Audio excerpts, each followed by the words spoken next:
Assalamualaikum warahmatullahi wabarakatuh. Kita lanjutkan dengan bab yang berikutnya, yaitu deret berkala atau time series. Jadi dari waktu ke waktu. Ya. Jadi ini dibaca sendiri ya, dibaca sendiri. Pengertian dari deret berkala adalah di sini kalau data berkala adalah data yang disusun berdasarkan urutan waktu kejadian atau data yang dikumpulkan dari waktu ke waktu. Nah, kemudian analisa deret berkala itu adalah metode kuantitatif untuk menentukan pola data masa lampau yang telah dikumpulkan secara terstruktur. Pada umumnya, perubahan yang terjadi dalam data statistik dalam deretan waktu tertentu dapat berbentuk tren sekuler, variasi siklis, variasi musim, variasi residu yang disebut dengan komponen deret berkala. Jadi, deret berkala atau time series ya, time series itu data dari waktu ke waktu. Nah, di sini trennya ada beberapa tren ini. Pertama adalah tren yang naik atau upward trend. Jadi semakin lama semakin naik datanya, mungkin data penjualan, data laba. Ya. Kemudian ada yang menurun, jadi ini menurun atau downward trend, menurun ya. Kemudian ada yang konstan atau tetap. Jadi gambarnya seperti ini. Oke, kemudian di sini bisa juga berdasarkan variasi musim. Jadi tergantung musimnya ya. Kalau musim Lebaran itu akan naik ya. Misalkan ini garmen ya, garmen atau kue ya. Jadi trennya seperti ini. Ini variasi musim berdasarkan musim. Kemudian kalau berdasarkan siklis polanya tertentu, sudah tertentu polanya. Sudah diatur ya, direncanakan. Kemudian kalau variasi residu adalah tren yang tidak disangka-sangka. Misalkan tiba-tiba ada bencana alam sehingga penjualan drop, mungkin ya. Mungkin ada kebijakan baru dari pemerintah sehingga penjualannya naik, mungkin ya, dan sebagainya. Nah, kemudian manfaatnya apa? Analisa time series. Jadi analisa time series itu salah satu bentuk dari analisa statistik. Nah, manfaatnya apa? Membantu mempelajari data masa lampau sehingga dapat dipelajari faktor-faktor penyebab perubahan di masa lampau sehingga dapat digunakan untuk perencanaan di masa mendatang. Kemudian dapat membantu dalam peramalan. Jadi intinya analisa time series itu digunakan untuk memprediksi atau mengestimasi atau meramal ya. Atau mungkin merencanakan boleh. Itu manfaat dari analisa time series. Kemudian metodenya ada beberapa ini, metode tangan bebas, semi rata-rata, rata-rata bergerak, dan metode kuadrat terkecil. Yang sering dipakai adalah nomor 2 dan 4 yang sering digunakan untuk analisa statistik. Nah, kenapa? Karena untuk metode 1, tangan bebas ini sifatnya subjektif. Jadi tergantung pada peneliti masing-masing. Kenapa? Karena membuat prediksinya tuh masing-masing orang beda arahnya, kecenderungan arahnya. Nah, contohnya seperti ini. Misalkan ini tahun ya, tahun, yang bawah ini tahun. Kemudian ini penjualan perusahaan roti ini ya dalam ribuan rupiah. Yang ke atas ini penjualan.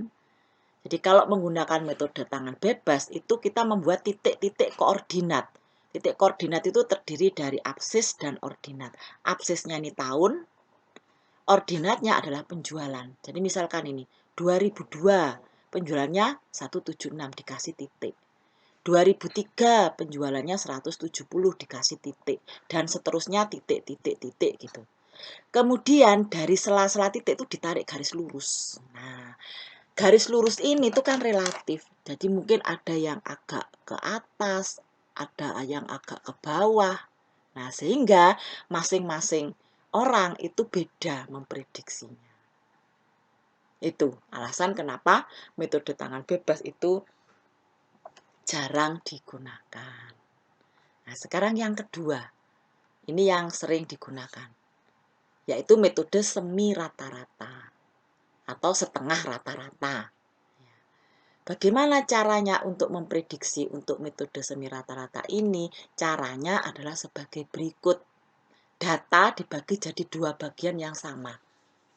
Nah, kemudian setelah dibagi jadi dua, itu dicari masing-masing rata-ratanya.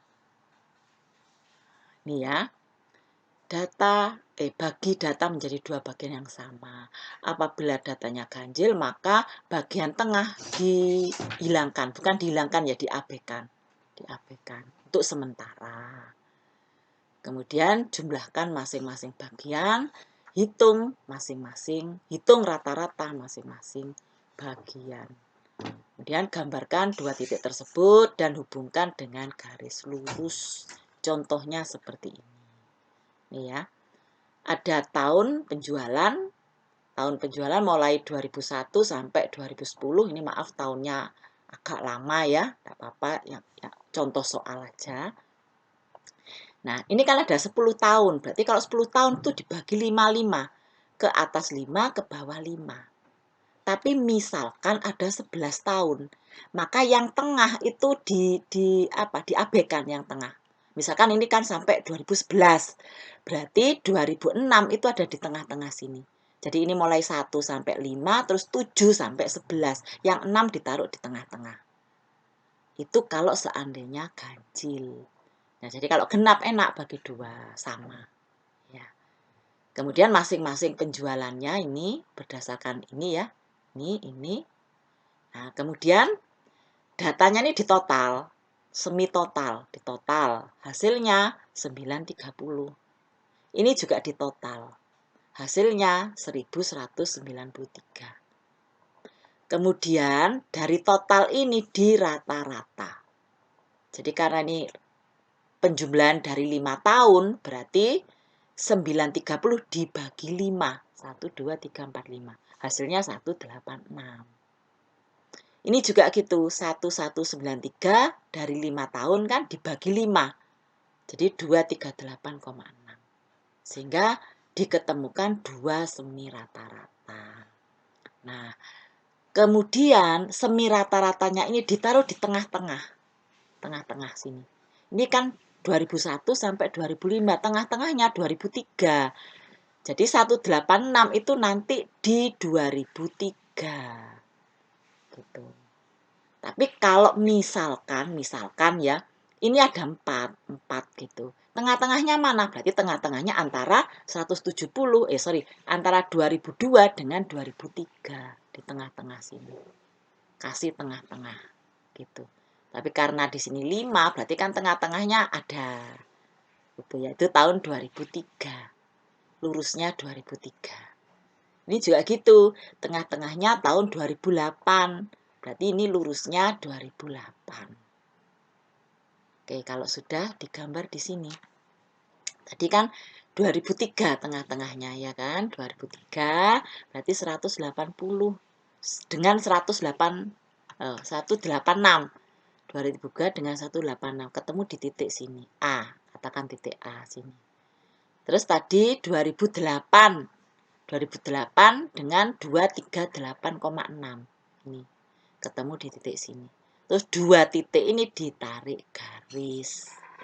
Gitu. Sehingga garisnya hanya satu, yaitu melalui titik ini dan titik ini. Nah, kemudian bagaimana untuk menghitung nilai trennya atau menghitung prediksinya? Nah, caranya dicari kenaikan total tren. Nah, caranya bagaimana? Ini dicari selisihnya.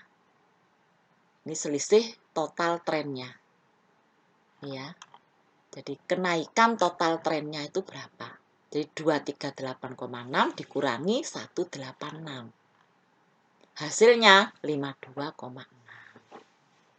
Kemudian setelah kenaikan total tren, rata-rata kenaikan tren per tahun. Nah, dari 238 ini ke 186 itu ada berapa tahun jaraknya. Nah, tadi kalau ada data yang di tengah-tengah tadi itu ikut dihitung. Jangan dihilangkan, ikut dihitung untuk menentukan jaraknya. Ini jaraknya berapa mulai dari tahun 2003 sampai 2008. 1, 2, 3, 4, 5. Oh, berarti di sini dibagi 5. Ya, jadi 52,6 dibagi 5, hasilnya 10,52. Kemudian misalkan kita ingin memprediksi tahun 2011. Ini kan terakhir 2010. Kita ingin prediksi 2011. Nah, caranya bagaimana? Caranya adalah nilai semi rata-rata yang mendekati tahun yang akan diprediksi. Di sini kan yang mendekati yang ini. Saudara boleh pakai yang ini, boleh. Tapi lebih mudah kalau yang mendekati aja. Di sini. 238,6. Ini berarti tahun 2008. Nah, jarak antara tahun 2008 ke yang akan diprediksi tahunnya itu berapa tahun? Kalau 2011 berarti dari 2008 ini 1, 2, 3. Berarti 3 tahun. Maka di sini ditambah 3. Jadi 238,6 ditambah 3. Dikalikan dengan rata-rata per tahun. 10,52. Sehingga hasilnya ini diselesaikan ya. Hasilnya 270,6. Berarti tren atau prediksi tahun 2011 adalah sebesar 270,6. Nah, ini tergantung ininya satuannya. Kalau satuannya ratusan ribu rupiah ya berarti ini dikalikan 100.000 rupiah. Hasilnya berapa? Gitu. Kemudian kalau misalkan kita ingin memprediksi tahun 2015. Nah, 2015 kan ada di sini. Nah, kita tinggal ngitung aja jarak antara ini, ya, antara ini 2008 ke 2015 itu berapa tahun. Nah, ternyata jaraknya adalah 7 tahun. Berarti 238,6 plus 7 kali per tahun. Ini diselesaikan hasilnya 312,24. Dikalikan dengan satuannya apa tadi. Gitu. Dan seterusnya, misalkan ingin menghitung tren tahun 2020 dan sebagainya. Tinggal mengganti jaraknya saja. Gitu. Itu untuk metode semi rata-rata. Saya pikir ini udah ya, udah. Tinggal latihannya aja. Oke. Kemudian untuk rata-rata bergerak, ini diabaikan dulu ya, diabaikan dulu. Langsung aja ke metode least square. Nah, metode least square ini hampir sama dengan apa? Dengan metode semi rata-rata, cuman di sini dibuat suatu persamaan. Suatu persamaan. Least square atau kuadrat terkecil. Ya, dibuat persamaan. Nah, bagaimana membuat persamaan ini? Nah, ini ya. Caranya adalah ini, kita membuat persamaan ini. Y sama dengan A plus BX. Persamaan fungsi linier. Jadi, caranya membuat persamaan ini ada rumusnya ini, rumusnya. Jadi datanya kan ini, data aslinya ini. Jadi tahun apa dia data tidak diketahui ya. Misalkan data dari apa? Perkembangan suatu penjualan mobil misalkan ya. Mulai dari tahun 2002 sampai 2010. Itu penjualannya atau variabel X-nya, variabel Y-nya yang diketahui ini penjualannya. Jadi tahun 2002 11, 2003 15 dan seterusnya. Kemudian kita ingin membuat tren, membuat prediksi. Misalkan berapa tahun 2011 nanti penjualannya atau berapa tahun 2020 nanti penjualannya. Nah, itu kita bisa menghitung melalui persamaan ini, persamaan linier ini. Nah, caranya mengisi ini rumusnya ada di sini. Jadi A sama dengan sigma Y per N. Ya. Jadi dibuat kolom-kolom sesuai dengan kebutuhan rumus. Di sini ada X. Oh, X itu adalah skala. X itu skala tahun, skala tahun. Nah, caranya bagaimana membuat skala tahun ini? dicari tengah-tengahnya. Jadi antara 2002 sampai 2010 itu tengah-tengahnya di mana? Ini kebetulan ganjil 1, 2, 3, 4, 5, 6, 7, 8, 9. Berarti tengah-tengahnya di sini. Di sini. Ya. Nah, tengah-tengahnya ini dikasih nilai 0. 0. Ke atas kan selisihnya 1 tahun 1 tahun ya. Jadi min 1, min 2, min 3, min 4. Ke bawah plus 1, plus 2, plus 3, plus 4. Gitu caranya. Untuk yang genap bagaimana? Nanti ada penyelesaiannya sendiri. Oke, kemudian ini ada X kuadrat ya, ada X kuadrat jadi dibuat X kuadrat, terus ada XY dibuat XY. Ya, sesuai dengan kebutuhan rumus. A itu sigma Y per N, jadi ini di total. Nah, totalnya 149. Terus N itu jumlah tahun. Jumlah tahunnya 9. Berarti A-nya 16,56. Terus B itu rumusnya adalah sigma XY per sigma X kuadrat. X ini di jumlah. Nah, ini jumlahnya 62. Ini agak menceng ya, jadi 62. Terus dibagi dengan sigma X kuadrat. Sigma X kuadrat ini kalau dijumlah 60. Jadi 62 dibagi 60, 1,3. 1,03. Terus dibuat nilai trennya, persamaan garis trennya. Jadi Y sama dengan A plus BX. Y aksen sama dengan, aksen itu menunjukkan prediksi ya, Y prediksi sama dengan A-nya ini 16,56 plus B itu bisa min, bisa plus. Bisa min, bisa plus. Ini kebetulan plus. Plus B-nya 1,03X. Jadi X-nya ini diisi sendiri. Nah, misalkan kita ingin memprediksi tahun 2011. Ya, sorry ini kurang ya. Misalkan kita ingin memprediksi tahun 2011.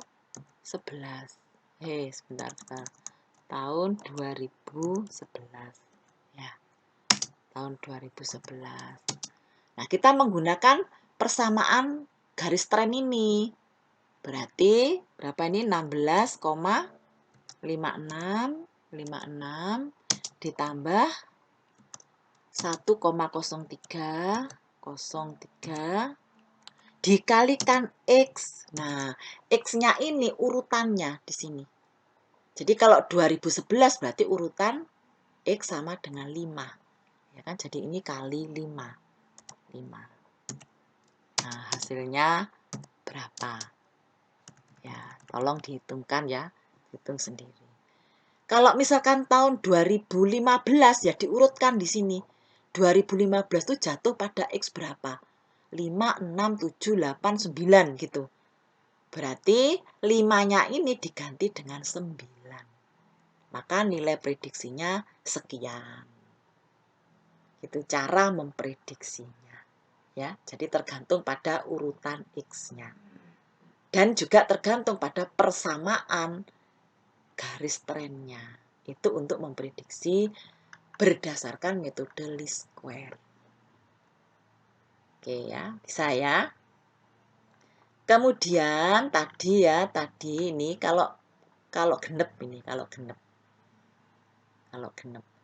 Jadi ini 2003 sampai 2010, 1, 2, 3, 4, 5, 6, 7, 8. Nah, untuk mencari nilai X, ya kalau ini kan sudah diketahui ya, Untuk mencari nilai X-nya, itu untuk yang genap, itu sebetulnya tengah-tengahnya kan di antara 6 dan 7 ini. Di antara 6 dan 7 ini. Ya, ini dikasih nilai 0. Nah, kalau 0 yang ada di tengah-tengah ke 6 ini kan min setengah. Ya kan? Ke 7 juga plus setengah. Nah, kalau setengah itu kayaknya sulit di sini. Bukan sulit ya, mungkin enak yang bulat gitu. Maka di setengah itu disamakan dengan 1. Nah, berarti di sini 0 ke sini. Ini kan 1 ya, setengah disamakan dengan 1, berarti min 1. Terus yang dari tengah-tengah ke sini ke 2007 plus setengah toh, plus setengah itu disamakan dengan 1. Gitu. Nah, sekarang jarak antara min 1 ke 1 ini berapa? Min 1, 0, 1. Berarti kan 2. Oh, berarti selisihnya 2. Ke atas 2, ke bawah juga 2. Berarti dari min 1 ke atasnya min 3, min 5, min 7. Ke bawahnya 3, 5, 7. Gitu. Ya mungkin untuk mudahnya, angka yang di tengah-tengah ini kasih aja min 1 dengan 1 gitu. Ke atas selisihnya min 22, ke bawah selisihnya plus 22. Gitu cara kalau genap. Rumusnya sama, rumusnya. Jadi A sama dengan sigma Y per N. Ini ya, dijumlah 138 dibagi tahunnya 8. 17,25. Terus B rumusnya sigma XY dibagi dengan sigma X kuadrat. Sigma XY ini 74 dibagi dengan X kuadrat 168. Hasilnya 0,44. Terus disusun persamaan garis trennya. A-nya 17,25 plus B-nya 0,44 X.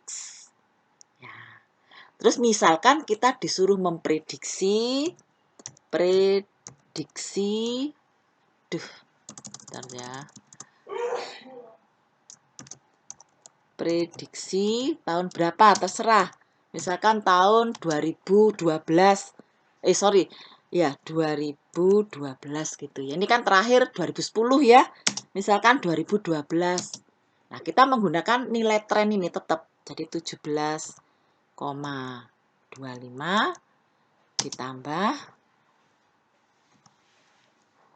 Nah, sekarang jarak ini X tahun 2012 itu jatuh pada X berapa? Gitu. Jadi ini ditulis saja nih dengan apa ya, pensil atau apalah ya. Kalau 2011 di sini jatuh pada angka berapa? 9 kan? 9. Berarti 2012 jatuh pada angka 9 ditambah 2, 11. Jadi 0,44 dikalikan dengan 11. Gitu. Hasilnya, nah coba dihitung sendiri hasilnya. Berapa? Maka ini adalah prediksi tahun 2012. Kalau 2015 ya dihitung. Di sini X-nya itu jatuh pada angka berapa. Jadi sesuai dengan hitungannya ini, urutannya ini. Gitu. Itu prediksi dengan menggunakan least square.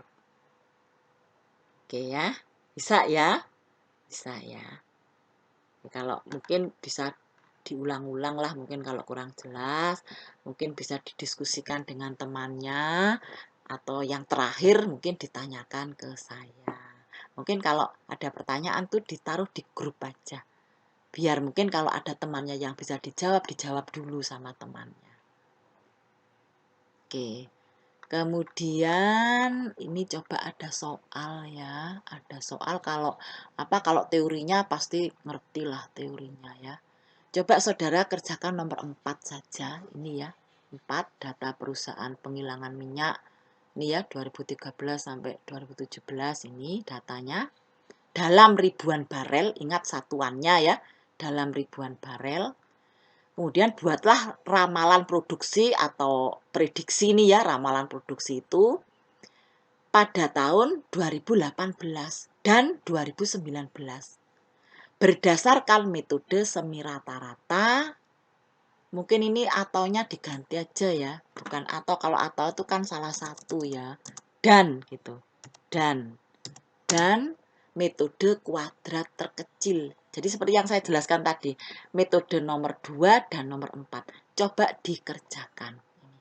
Dikerjakan. Ya, kemudian nanti dalam satu kelas itu dikoordinir oleh ketuanya, mungkin ketuanya aja lah. Itu saudara share jawabannya untuk mewakili dari jawaban satu kelas. Itu ke WA group aja. Ke WA group. Jawabannya ini. Nanti saya nilai. Kalau dapat 100 ya berarti satu kelas 100 semua. Gitu ya, paham ya? Jadi coba nomor 4 aja ini. itu dikerjakan ini. Metode semi rata dan metode kuadrat terkecil. Itu berapa tren tahun 18 dan 19. Paham ya? Jadi nomor 4 aja dikerjakan, mungkin semualah mengerjakan untuk latihan. Kemudian nguploadnya ke WA group itu satu aja, diwakili oleh ketua kelas. Nah, ketua kelas tuh dapat sharing dari mana terserah. Silahkan yang kira-kira yang betul lah, yang betul yang diupload itu. Oke? Jelas ya, kalau kurang jelas mungkin bisa ditanyakan di WA group. Oke ya, sementara sampai di sini dulu, sampai ketemu minggu selanjutnya. Wassalamualaikum warahmatullahi wabarakatuh.